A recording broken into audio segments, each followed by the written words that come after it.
Donc la question 10, le sodium Na, Z égale à 11 et A égale à 24 grammes, et radioactif β-.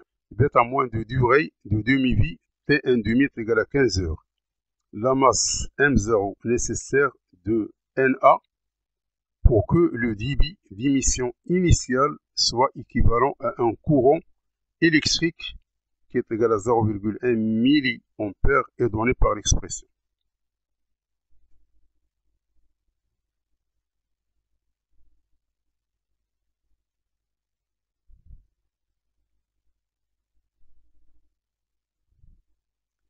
Donc, on a T1 est égal à 15 heures.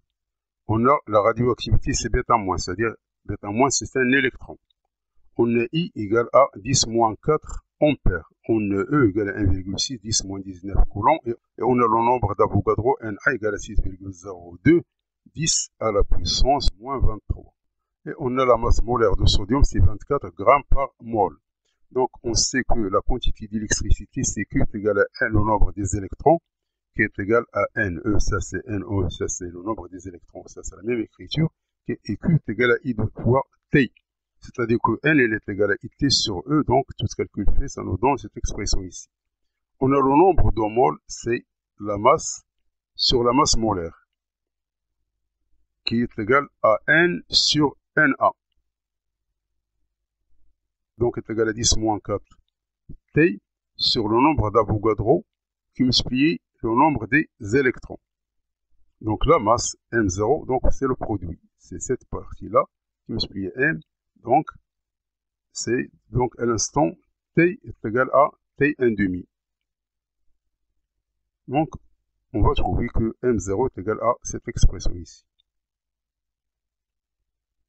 Donc il faut coucher la réponse B, qui est la réponse juste. C'est la masse 0, c'est-à-dire à l'instant T1.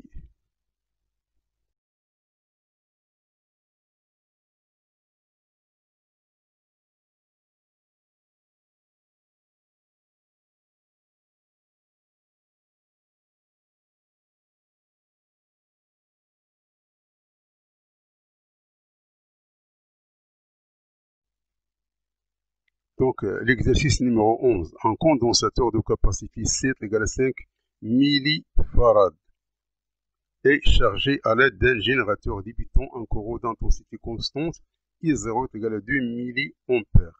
Donc la question 34, la tension aux bornes des deux armatures du condensateur et l'énergie électrique stockée dans ce dernier au bout de 10 secondes sont données par les valeurs. Donc il faut trouver la tension ainsi que l'énergie aux bornes de ces armatures pendant 10 secondes.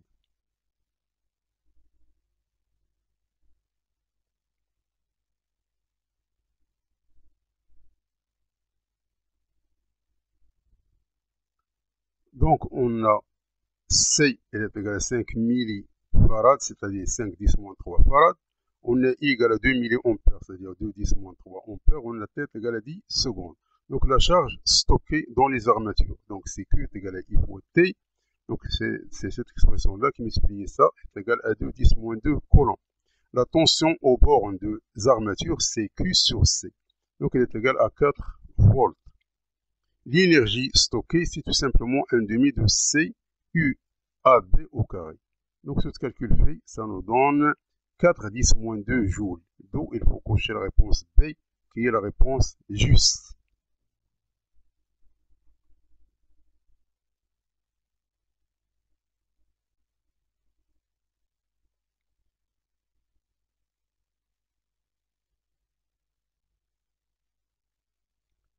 La question numéro 35, c'est-à-dire l'exercice 12.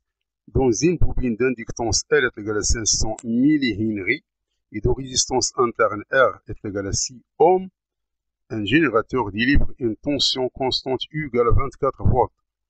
Donc on ferme le circuit générateur et bobine, l'énergie stockée dans la bobine en régime permanent et en régime permanent. Et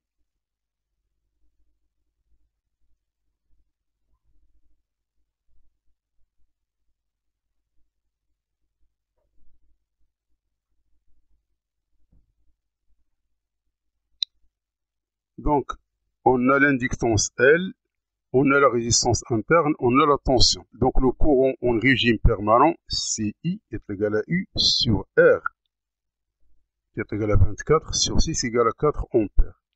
Et l'énergie stockée dans la bobine, c'est 1 demi L I au carré. Donc, tout ce calcul fait, ça nous donne EM est égal à 4 joules. Donc, il faut cocher la réponse D, qui est la réponse juste.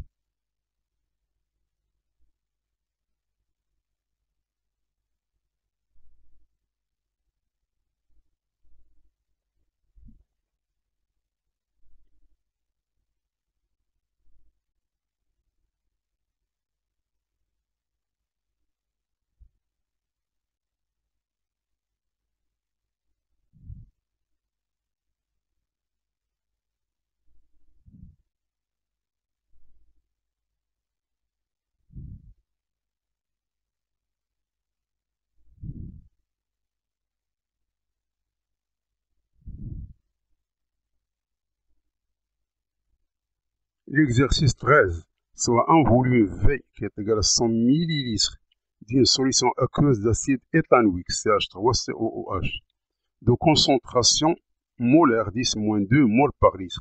Son pH à 25 degrés C vaut 3,4.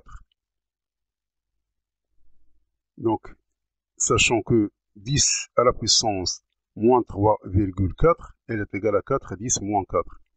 Il y a eu une réaction acido-basique entre les couples, donc l'acide éthanoïque et avec l'eau.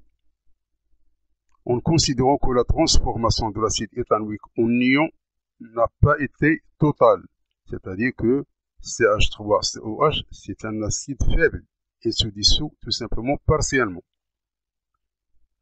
Donc, les réactifs restants en particules CH3COH a pour nombre de moles. Donc, on veut le nombre de moles de restant de CH3COH.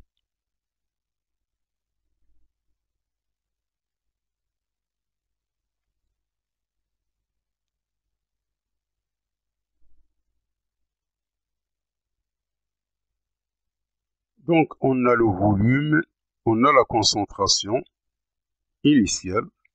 Ça, c'est le pH. Donc, c'est un virgule. Donc, il est égal à cette partie-là. Et on a la réaction. Donc, CH3COH plus H2O et se dissout partiellement, c'est-à-dire en équilibre. Et nous donne CH3CO au moins plus H plus ou bien H3 ou plus. Donc, à l'instant T égale à 0, on a le nombre de moles c'est CV. Ici, c'est 0. Donc, à l'instant T est différent de 0, donc il apparaîtra un X ici, et ça, il va diminuer de X, puisque les coefficients stoichiométriques sont les mêmes. Donc, l'avancement final, CE est égal à H plus sur C, sur la concentration initiale. C'est-à-dire est égal à 4, 10 moins 4 sur 10 moins 2. Ça nous donne 0,04, c'est-à-dire 4%.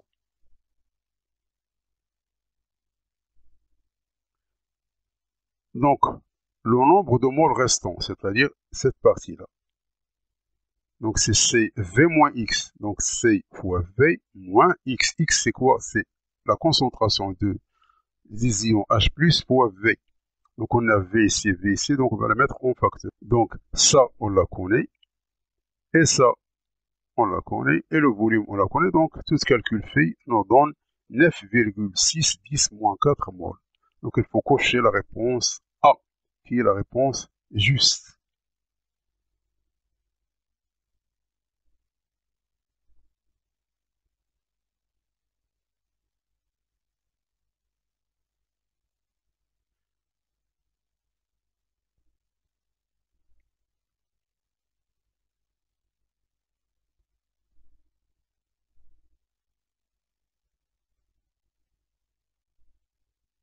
Donc, cette valeur ici nous indique que l'acide a été partiellement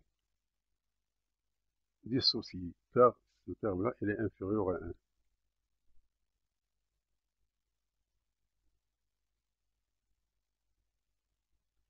La question 16 Bilan de l'électrolyse d'une solution très concentrée de chlorure de sodium.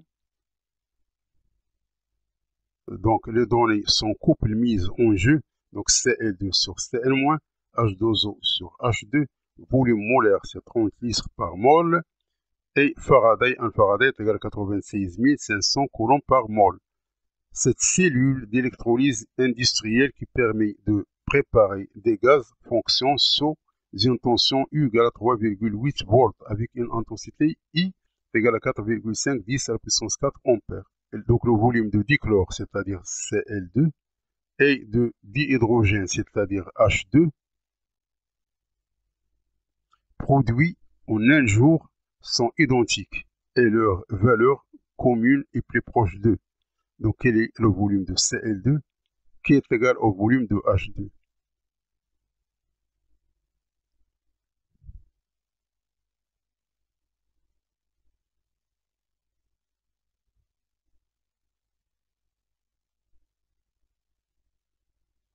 Donc l'électrolyse industrielle dans cette équation ici. Donc on a le volume, on a le nombre d'Avogadro, on a tout ça donc dans une journée. Donc c'est un jour, c'est 86 400 secondes. Donc le volume de dichlore et d'hydrogène produit en un jour. Donc tout d'abord, il faut calculer la charge électrique. Donc Q est égal à I fois T. Donc on a le I, on a le T. On va trouver qu'elle est égale à 3,888 10 à la puissance 9 coulombs. Donc mol d'électrons. Donc le nombre des électrons c'est Q sur F. Elle est égale à cette valeur ici. Puisqu'on veut donc Cl2, donc on a la réaction. Donc 2 Cl2 dans Cl2 plus 2 électrons. Donc d'après les coefficients stéréométriques ici, on voit que N de Cl2, donc le N, donc le nombre de moles de Cl2 sur 1, ici il y a 1, est égal à Ne sur 2. Donc Ne est égal à cette valeur ici, on va la diviser par 2. Donc le nombre de moles de Cl2 est égal à cette expression ici. Donc le nombre de moles, c'est le volume molaire. C'est-à-dire que V de Cl2 est égal à V de H2 est égal au nombre de moles fois le volume molaire. Donc cette expression ici, fois le volume molaire qui est égal à 30 litres par mol. Donc on va trouver qu'il est égal à 6,045 10 à la puissance 5 litres. Or, un litre, c'est 1 décimètre cube. Et 1 décimètre cube, c'est 10 moins 3 mètres cubes. D'où V de Cl2 est égal à V de H2 est égal à cette expression ici qui multiplie cette expression ici. Donc, ceci est égal à 6 10 à la puissance 2 mètres cubes. Donc, le volume de Cl2 est égal à le volume de H2 est égal à 6 10 à la puissance 2 mètres cubes. Donc, il faut cocher la réponse B qui est la réponse juste.